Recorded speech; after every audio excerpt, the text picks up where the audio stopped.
Davis here, and today we're going to talk about Deinocheirus. So Deinocheirus was the largest ornithomimosaur or ostrich mimic dinosaur ever discovered.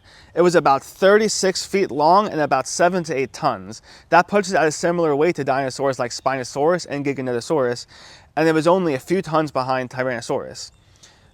Deinocheirus had these absolutely massive 8-foot long arms ending in foot-long claws, and it lived about 70 million years ago in the late Cretaceous. It was discovered in 1965 in what is now Mongolia. We first knew of it really from just arm fossils, and so we really didn't know what type of dinosaur it was until in 2014, actually a complete Deinocheirus skeleton was described, which told us exactly what it was. So Deinocheirus had these incredibly long, broad projections coming out of its vertebrae called neural spines.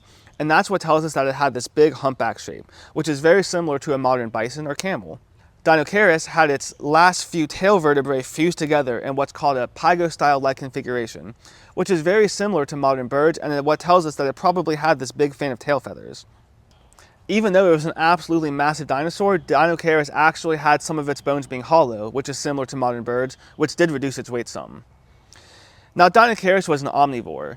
It used its duck-shaped bill and long, broad claws to scoop up large amounts of soft plant matter.